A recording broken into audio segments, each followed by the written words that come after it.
I've had a few people ask me over the years about this building here. This is Minster Court. It's a rather distinctive structure, or rather three rather distinctive structures. It rather reminds me of something out of Tim Burton's Batman films. It exists just within the bounds of the City of London, near the Tower. It's a complex of office buildings designed by Gollin, Melvins and Ward Partnership. Its website describes it as iconic, but I don't think I'm exaggerating by much when I say that every office building in the world describes itself as iconic. It's probably the most devalued word in architecture, but Minster Court is certainly distinctive.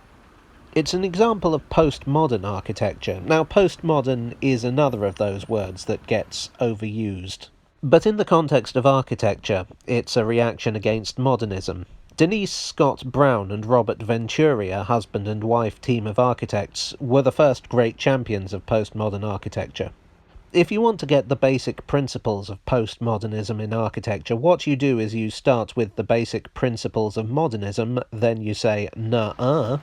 Where modernism favours a lack of ornamentation and basic outlines, postmodernism says, make it as interesting as possible. Where modernism favours the bold and new, postmodernism draws from the history of the area in which the building exists. And where modernism is very fond of lofty ideals, postmodernism likes to cut loose and have a bit of fun. The style became popular in the 1980s and remained fairly fashionable through the 90s. Minster Court was built slap bang in the middle of all this, being completed in 1992. Not before a fire in 1991 in number 3 Minster Court, which delayed completion. It does indeed reflect the area around it. It has strong accents of the Gothic about it. The front of the building faces onto Mincing Lane, which is derived from Minchin or nun. This, in turn, comes from the fact that the sisters of the Priory of St. Helen once lived here. We can therefore see the Gothic aspects of the building as referencing this aspect of the area's history. This is also the origin of the name, harking back to the ecclesiastical. The complex also reflects the churches of the city and the age of the commercial district. The complex is truly enormous, and faced with Brazilian marble and torsicoda, I hope I'm pronouncing that right, granite. Use of colour and texture is central to postmodernism.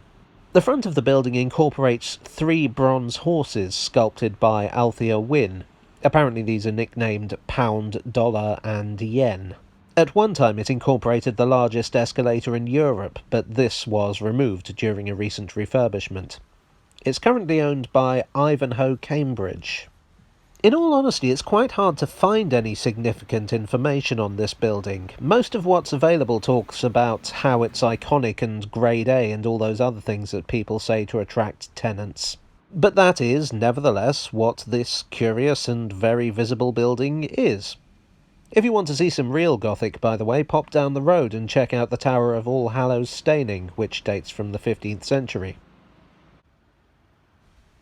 Hello all, I hope you enjoyed this postmodern video. If you did, then please do hit the like button and subscribe for more if you haven't already. As always, I'd like to thank my donors on Ko-fi and Patreon for being the granite and marble to my office frontage. And I'll see you all again very soon. Cheerio.